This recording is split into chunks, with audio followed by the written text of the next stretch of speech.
Hi, welcome to study IQ's English course. तो इससे पहले हम अपना कोर्स स्टार्ट करें और वीडियो के बारे में और बात करते हैं। तो सबसे पहले हम देखते हैं कि इस कोर्स के साथ हम आगे कैसे बढ़ेंगे, क्या करेंगे, क्या सीखेंगे। तो पहले हम वो देखते हैं, ठीक है। आपके दिमाग में कई सवाल हो सकते हैं इस कोर्स को लेकर कि ये कैसे होगा, कब तक चलेगा।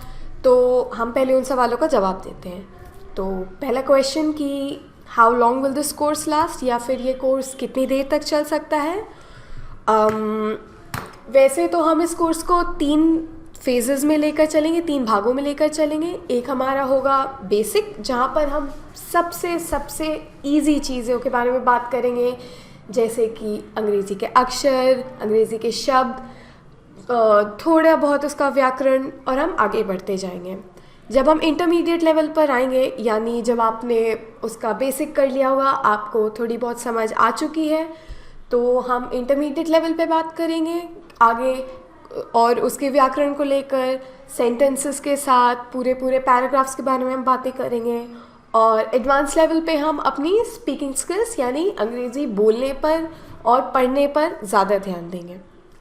How will the course proceed, ये कोर्स कैसे चलेगा। जैसा कि हमने बोला कि हम ये जो कोर्स है बिल्कुल ही शुरुआत से स्टार्ट करेंगे।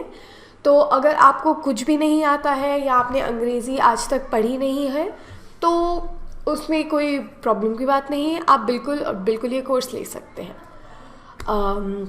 We will start from the very beginning, that is the alphabets, यानी हम अक्षरों के साथ स्टार्ट करेंगे और वहाँ से वील मूव फॉरवर्ड, हम वहाँ से आगे बढ़ते जाएंगे। ये कोर्स किसके लिए है, who is this course for. जैसा कि मैंने पहले भी बोला, अगर आपको बिल्कुल भी नहीं आता है या आपको थोड़ा बहुत आता है, या फिर आप अपने अंग्रेज़ी बेटर करना चाहते हैं यानी सुधारना चाहते हैं, तो आप डेफिनेटली ये वीडियोस देख सकते हैं। What will be the teaching like, पढ़ाने का तरीका क्या हो गया। तो जहाँ तक हम ये मानकर चल रहे हैं कि ये एक कंप्लीट बिगनर यानी जिसे कुछ भी नहीं आता ये कोर्स, उसके लिए है, तो जितना हो सकेगा हम हिंदी का प्रयोग यानी यूज़ करेंगे और उसको आगे बढ़ाते जाएंगे। जैसे कि अगर हमने एक वीडियो में कुछ अंग्रेज़ी शब्दों का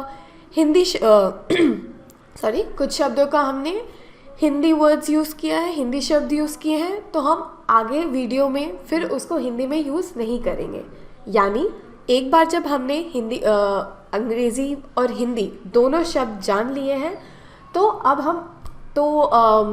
हमारी साइड से आपसे ये एक्सपेक्टेशन होगी, हम ये चाहेंगे कि आप उस हिंदी वर्ड का आगे इंग्लिश यूज़ करते जाएं, ठीक है।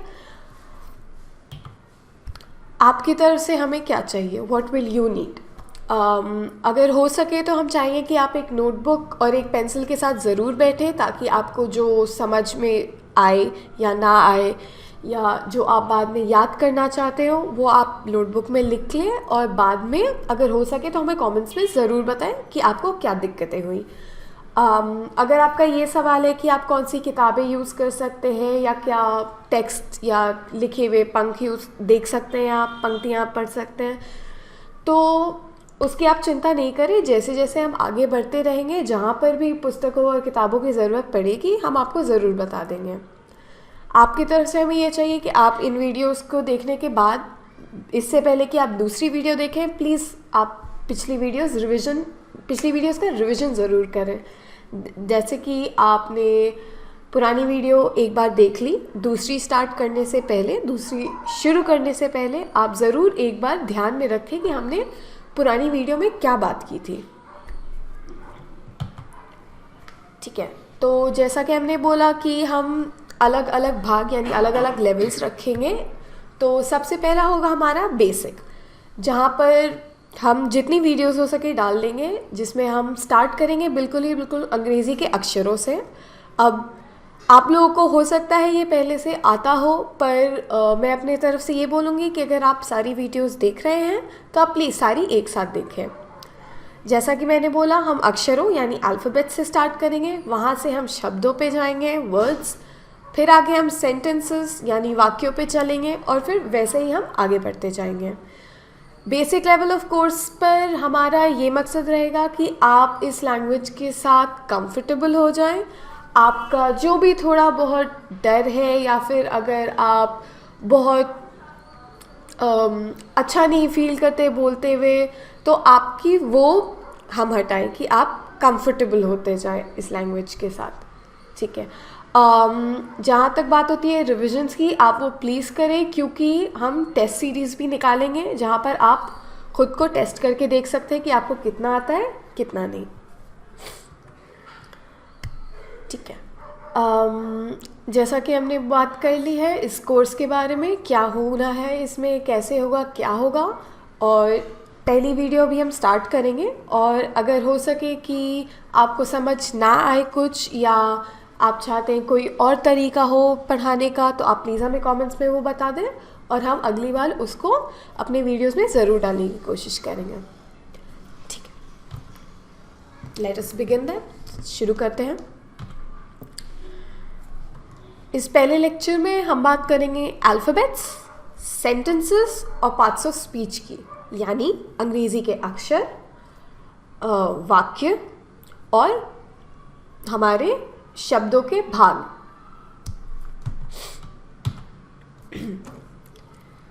सबसे पहले हम देखते हैं हमारे अंग्रेज़ी के अक्षर क्या होते हैं और उनका फोनेटिक, जो हमने शब्द यहाँ लिख रखा है, फोनेटिक।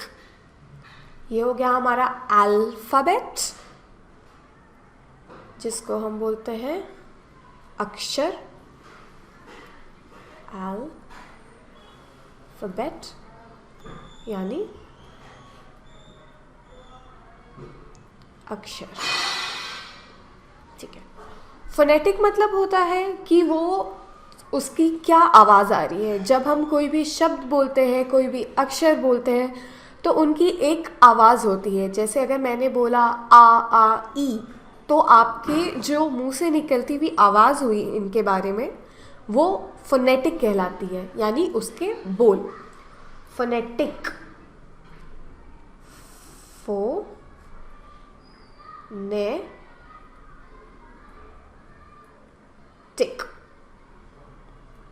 ठीक है। तो अब हम देखते हैं इन अल्फ़ाबेट्स को, यानी अक्षरों को हम कैसे प्रोनाउंस करते हैं, यानी कैसे बोलते हैं। सबसे पहले हम आते हैं यहाँ पर। अगर आप चाहें तो ये वीडियो रोककर इसका स्क्रीनशॉट ले सकते हैं, ताकि आपको पता हो कि इनको बाद में प्रोनाउंस कैसे करते हैं, या फिर आप चाहें तो इस वीडियो को जितनी बार आप चाहे देख सकते हैं, ताकि आपको पता रहे कि इनकी बोल कैसी है। A, B, C, D, E, F, G, H, I, J। ये Z नहीं होता है, ये J होता है। K, L, M, N, O, P, Q, R, S, T, U, V, W, W, X, Y और Z। ये ध्यान में रहे कि इसको हम बोलते हैं Z,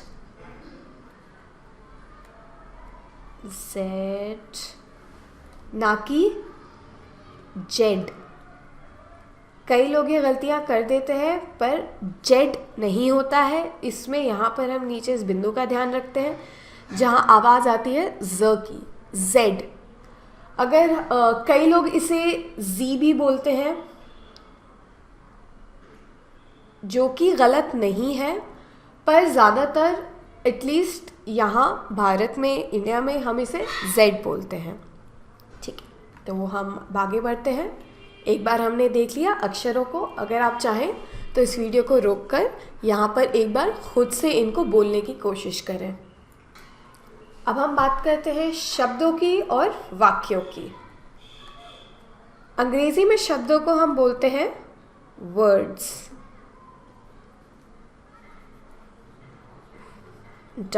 WORDS, वर्ड्स यानी शब्द। इसको हम कैसे बोलते हैं? वर्ड्स।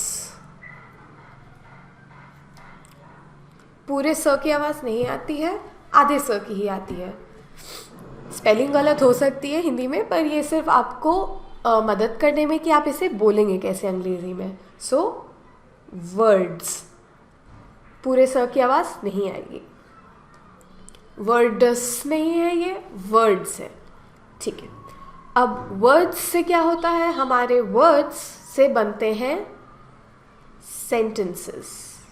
सेंटेंसेस।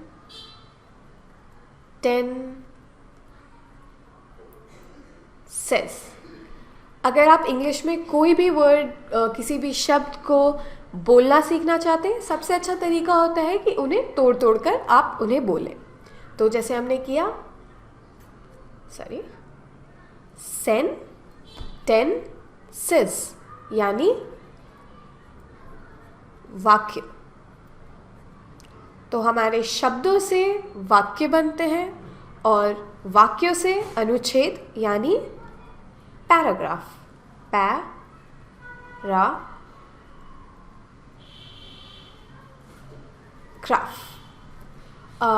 अंग्रेज़ी में जहाँ पर भी P और H साथ में आता है, वहाँ उसके बोल में फ आता है।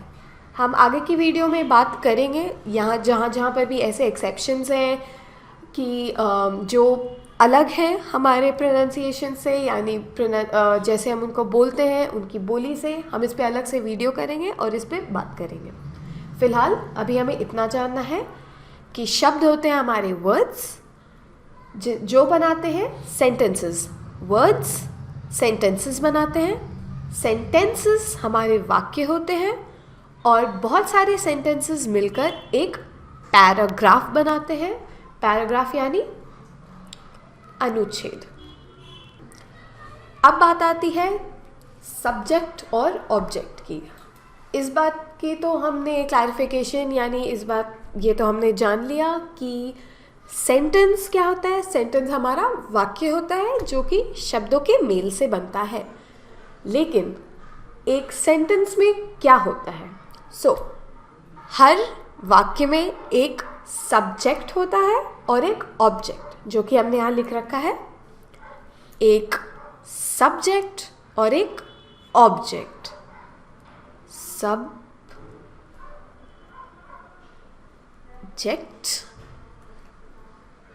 अगर आप इसकी हिंदी में बोल देखना चाहें तो सब्जेक्ट और ऑब्जेक्ट।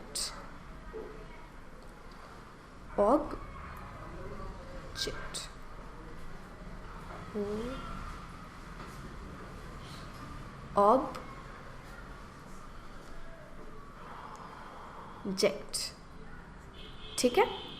सब्जेक्ट होता है हमारा कर्ता, जो कि अगर हमारे वाक्य में कोई भी काम हो रहा है, वो काम जो भी कर रहा है वो हमारा कर्ता या विषय या सब्जेक्ट कहलाता है उस वाक्य का।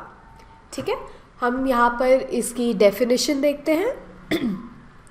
कर्ता यानी सब्जेक्ट वह व्यक्ति अथवा वस्तु है जो कुछ कर्म करता है या कर्म से संबंधित हो। ठीक है, जैसे हम एक उदाहरण देखते हैं। किसान खेत जोत रहा है, यानी यहाँ पर जो हमने लिख रखा है किसान खेत जोत रहा है। तो जब भी आपको समझ नहीं आए कि इसमें हमारा सब्जेक्ट यानी कर्ता क्या है, तो आप खुद से ये पूछिए कि जो काम हो रहा है वो कौन कर रहा है। तो कौन खेत जोत रहा है? किसान खेत जोत रहा है। किसान हमारा हो गया सब्जेक्ट। ठीक है, अब हम देखते हैं कि ऑब्जेक्ट यानी वस्तु हमारा क्या होता है। ऑब्जेक्ट वह व्यक्ति अथवा वस्तु है जो क्रिया से प्रभावित होता है, यानी जो काम हो रहा है, जो भी काम हमारा सब्जेक्ट कर रहा है वो ऑब्जेक्ट हो जाता है। तो अगर आपको समझ नहीं आ रहा है कि आपके सेंटेंस में ऑब्जेक्ट यानी जो हमारा विषय है वो क्या है, विषय नहीं सॉरी हमारी वस्तु क्या है, ऑब्जेक्ट क्या है, तो आप पूछेंगे कि जो हमारा कर्ता है वो क्या कर रहा है।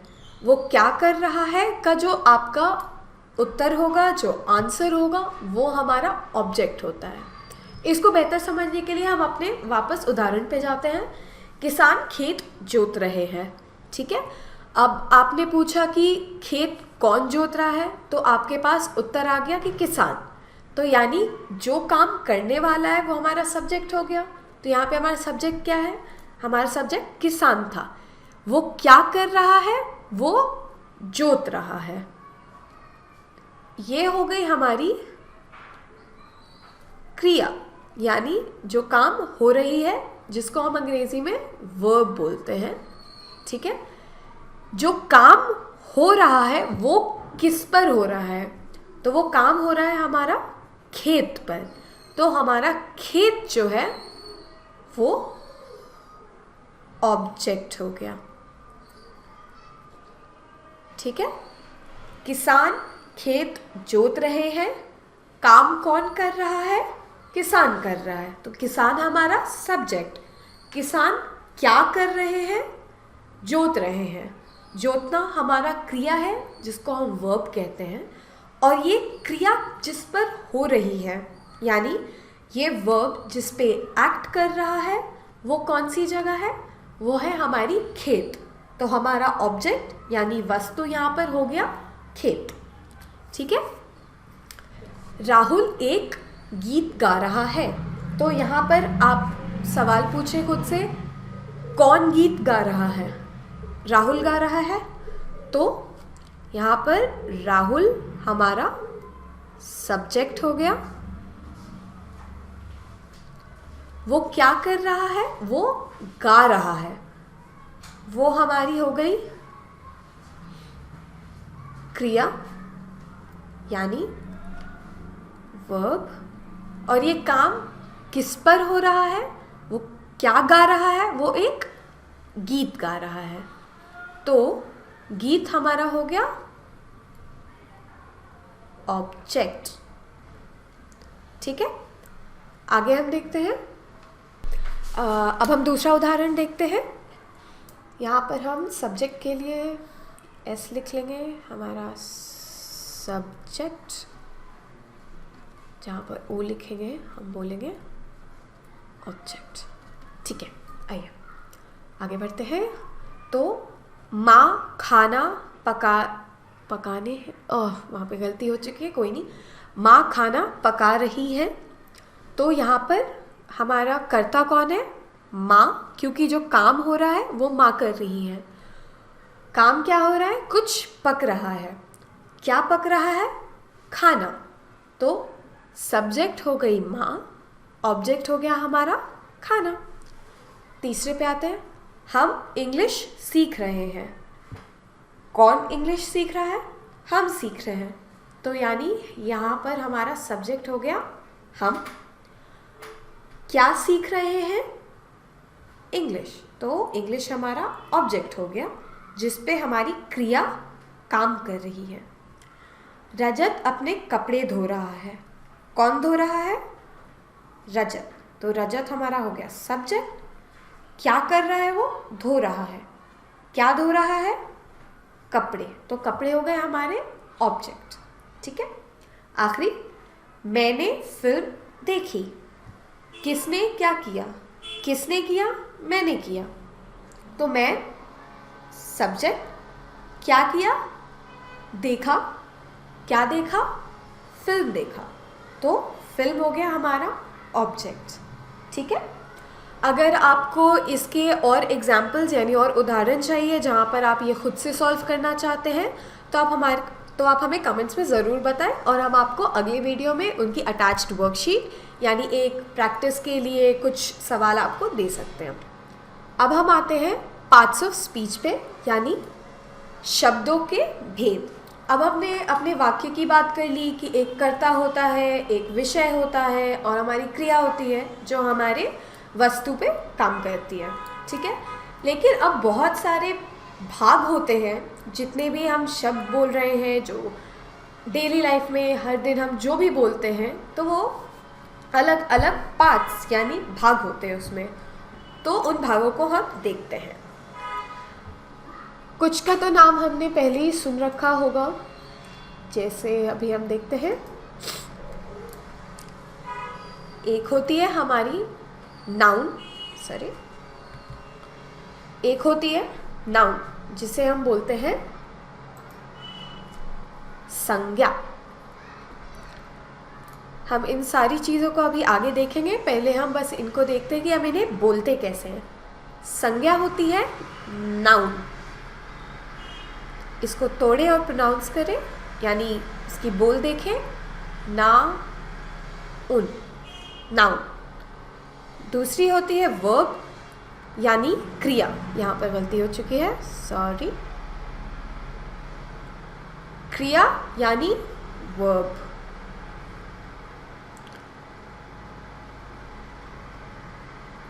वर्ब, ठीक है। प्रोनाउन यानी सर्वनाम, जो हम संज्ञा के बदले में यूज करते हैं, इसको बोलते हैं प्रोनाउन।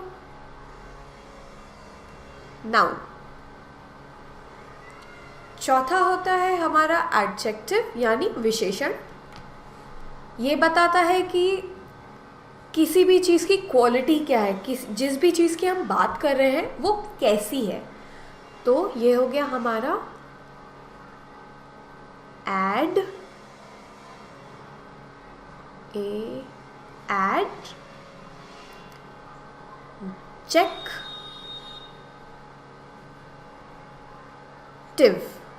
ठीक है। एडजेक्टिव यानी विशेषण। एडवर्ब होता है हमारा क्रिया विशेषण।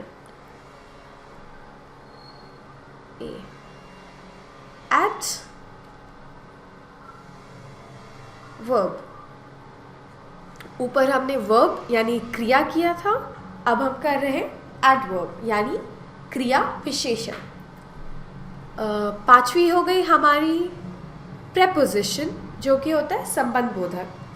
प्रेपोजिशन, इसको हम देखते हैं।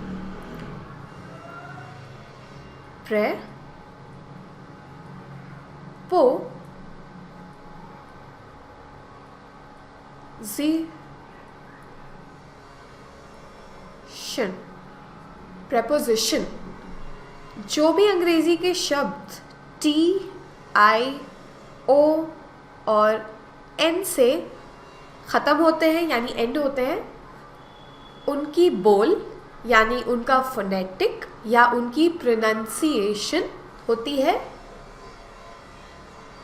शन। शन, शन, शन, जो बोलना चाहे आप, ठीक है। जैसे कि अगले तीन हो रहे हैं। प्रेपोजिशन यानी संबंध बोधक। कंजंक्शन यानी समुच्चय बोधक। इसको हम देखते हैं।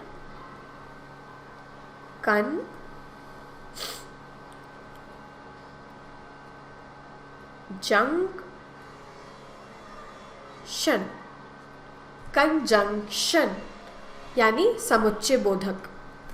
आखिरी इंटरजेक्शन, यानी ये जब भी हम किसी भी चीज़ के बारे में बहुत अचंभित होते हैं, बहुत सरप्राइज्ड होते हैं, तो उन वर्ड्स को हम इंटरजेक्शन बोलते हैं। हम इनके बारे में आगे बात करेंगे, यहाँ पर हम सिर्फ देख रहे हैं कि इन्हें बोलते कैसे हैं। तो ये हो गया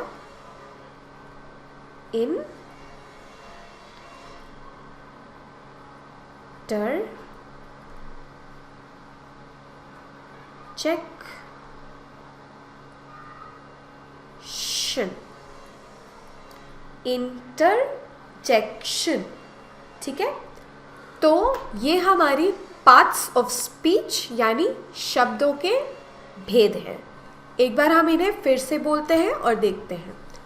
नाउन यानी संज्ञा, प्रोनाउन यानी सर्वनाम, वर्ब यानी क्रिया, एडवर्ब यानी क्रिया विशेषण, एडजेक्टिव यानी विशेषण, प्रेपोजिशन, प्रेपोजिशन यानी संबंध बोधक, कंजंक्शन, कंजंक्शन यानी समुच्चय बोधक, और इंटरजेक्शन, इंटरजेक्शन ये होते हैं हमारे विस्मयादि बोधक, विस्मयादि बोधक यानी किसी भी चीज़ में जहाँ पर हमारे को बहुत अचंभा आ रहा है, बहुत सरप्राइज्ड है हम, तब हम यूज़ करते हैं। ठीक है, noun, pronoun, verb, adverb, adjective, preposition, conjunction, interjection। तो हमारे पार्ट्स ऑफ स्पीच 8 होते हैं, यानी शब्दों के भेद 8 तरह के होते हैं। ठीक है, अब हम इनको एक एक कर कर थोड़ा बहुत देखते हैं। संज्ञा यानी नाउन। तो संज्ञा यानी noun is the name of a person, किसी व्यक्ति का नाम, प्लेस और थिंग, किसी भी व्यक्ति, पर्सन, प्लेस जगह या स्थान, और थिंग यानी वस्तु को हम संज्ञा कहते हैं। तो किसी का नाम, किसी जगह का नाम, किसी चीज़ का नाम, ये सारी नाउन होती हैं। ठीक है, जैसे टेबल एक नाउन है, राहुल एक नाउन है, ताजमहल एक नाउन है, दिल्ली एक नाउन है। नाम, जगह, चीज़, ये सारी हमारी नाउन होती हैं, यानी संज्ञा। प्रोनाउन यानी सर्वनाम, ये वो शब्द होते हैं जिनको हम नाउन की जगह पर यूज़ करते हैं। जैसे कि आप किसी से आप बात कर रहे हैं या किसी के बारे में बात कर रहे हैं, तो आप उनका नाम बार बार नहीं लेते, राइट। जैसे कि अगर आप राहुल नाम के किसी इंसान के बारे में बात करें तो आप बार बार उसको राहुल राहुल नहीं बोलेंगे, आप उनको बोलेंगे वो, या उसका, या तुम्हारा, वो था। उन चीज़ों को जहाँ पर आप नाउन की जगह कुछ और यूज़ कर रहे हैं उसको बोलते हैं हम प्रोनाउन। संज्ञा के बदले आए हुए शब्दों को सर्वनाम कहते हैं। Pronouns are words used in place of nouns. हम इनकी अलग से वीडियो में बातें करेंगे, और तो अगर आपको अभी नहीं समझ में आ रहा हो तो कोई चिंता की बात नहीं है। वर्ब यानी क्रिया, किसी वस्तु या चीज़ के विषय में कहने के लिए जिस शब्द का प्रयोग होता है वही शब्द क्रिया है। बहुत सिंपली कहा जाए तो कोई भी शब्द जो कि दिखा रहा हो कि काम हो रहा है या काम किया जा रहा है, वो क्रिया होती है। तो इंग्लिश में अगर इसकी डेफिनेशन देखें तो a verb is a doing word. Doing मतलब करना। कोई भी शब्द अगर आपको बता रहा है कि कोई काम हो रहा है तो वो क्रिया होती है। जैसे खाना, भागना, दौड़ना, लिखना, पढ़ना, यहाँ पर कुछ ना कुछ हो रहा है, कोई काम हो रहा है, तो वो हमारी क्रिया होती है, यानी verb. A verb is a doing word. Doing यानी करना। एडजेक्टिव किसी भी संज्ञा अथवा सर्वनाम के विशेषता बतलाने हैं उसे विशेषण कहते हैं। तो हमने बात कर ली कि किसी भी चीज़ की क्वालिटी यानी विशेषता अगर कोई वर्ड बताता है, अगर कोई शब्द बताता है तो उसे हम एडजेक्टिव कहते हैं। जैसे कि this is a strong table, तो मैंने बताया ये टेबल है, ये कैसा है, ये स्ट्रॉन्ग है, ये मजबूत है, तो यहाँ पर स्ट्रॉन्ग हमारा एक एडजेक्टिव हो गया। तो an adjective gives additional information about the noun और द प्रोनाउन।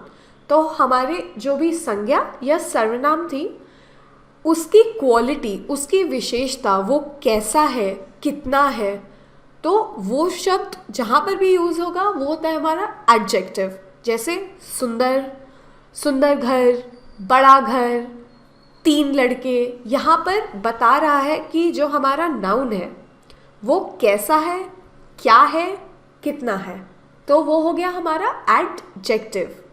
क्वांटिटी होती है हमारी जब हम बोलते हैं कोई भी चीज़ कितनी है। तो अगर कोई भी वर्ड किसी चीज़ की क्वांटिटी बता रहा है कि वो कितना है या वो कैसा है, describing what it looks like, तो हम उसे बोलते हैं एडजेक्टिव। एडवर्ब यानी क्रिया विशेषण। एडवर्ब की हम जब बात करते हैं तो वो बताता है कि हमने जो वर्ब या एडजेक्टिव यूज़ किया है उसकी क्वालिटी क्या है। ठीक है, हमने बोला कि एक लड़का दौड़ रहा है, तो यहाँ दौड़ना हमारी क्रिया हो गई क्योंकि वो हो रही है। लेकिन अगर हमने बताया कि वो कैसे दौड़ रहा है, से हमने बोला कि वो लड़का तेज़ी से दौड़ रहा है या वो लड़का धीरे दौड़ रहा है, तो यहाँ पर बताने वाला कि जो काम हो रहा है वो कैसे हो रहा है उसे हम एडवर्ब कहते हैं। तो यहाँ पर तेज़ और धीरे जो है वो हमारा एडवर्ब हो गया। काम हुआ लेकिन कैसे हुआ, धीरे हुआ, जल्दी हुआ, अच्छा हुआ, बुरा हुआ, तो हम उसे बोलते हैं adverb. Preposition. Preposition shows the relationship between a noun or pronoun and some other words in a sentence. ठीक है, बेसिकली जब भी हम prepositions यूज़ करते हैं तो हम बताते हैं कोई भी जो चीज़ है वो कहाँ पर है। जैसे अगर मैंने देखा ये पेन है, ये पेन टेबल के ऊपर है, तो यहाँ पर ऊपर जो है वो preposition हो गया। अगर हम इसे अंग्रेजी में बोले तो the pen is on the table, कहाँ है, वो टेबल के ऊपर है, it is on the table, तो वहाँ पर ऑन हमारा प्रेपोजिशन होता है। अगर मैं इसको टेबल के अंदर रख दूँ तो अंदर हमारा प्रेपोजिशन हो जाएगा। अगर मैं बोलूँ कि इन दोनों हाथों के बीच में ये पेन है, तो ये बीच में होना प्रेपोजिशन होगा। इनके लिए अलग अलग शब्द होते हैं अंग्रेज़ी में। बाकी जब हम प्रेपोजिशन के ऊपर अलग से वीडियो बनाएंगे और उस पर बात करेंगे तो हम देखेंगे कि उनका प्रयोग हम कैसे करते हैं। कंजंक्शन। कंजंक्शन वो शब्द होते हैं जो हमारे दो वाक्यों को जोड़ते हैं। जैसे कि हिंदी में हम बोलते हैं और, है ना, और जो है हमारे दो वाक्यों को जोड़ता है। और अंग्रेजी में होता है एंड, जो कि एक कंजंक्शन है। ठीक है, जब दो या दो से अधिक शब्दों अथवा वाक्यों को जोड़ा जाता है उसे समुच्चय बोधक कहते हैं, यानी कंजंक्शन। ठीक है, हाँ, इंटरजेक्शन की जब हम बात करते हैं तो इंटरजेक्शन वो वाले शब्द होते हैं, वो वर्ड्स होते हैं जो कि बहुत आपका सरप्राइज बताते हैं। जैसे कि आपने बोला वाओ, इंटरजेक्शन, आपको पता था किसी भी चीज़ की तरफ, किसी भी सेंटेंस की तरफ आपको किसी ने कुछ भी बताया, आपको उसकी तरफ बहुत सरप्राइज हुए, आप बहुत अचंभित हुए, जिसको बोलते हैं हम, तो वैसे शब्दों को हम बोलते हैं इंटरजेक्शन। और इंटरजेक्शन वाले वर्ड्स या सेंटेंसेस हमेशा एक्सक्लेमेटरी मार्क, इसको बोलते हैं हम एक्सक्लेमेशन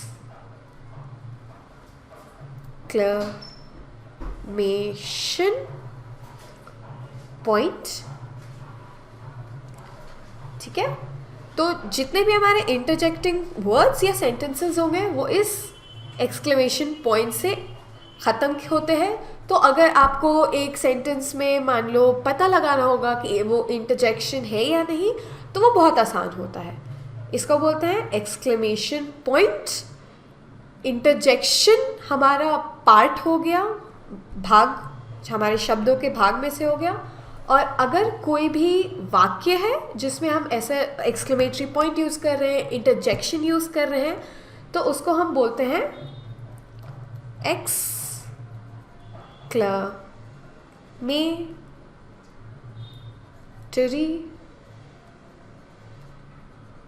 सेंटेंस। इन सारी चीज़ों के बारे में हम आगे एक एक करके बात करेंगे, पर अभी के लिए इतना ही है। आई होप आप लोगों को समझ में आया हो, और अगर कोई भी आपको प्रॉब्लम हो या आपको ना समझ में आया हो या आप चाहते हैं कोई और किसी और तरीके से आपको समझाया जाए, पढ़ाया जाए, तो प्लीज़ आप हमें कमेंट्स में ज़रूर बताएं।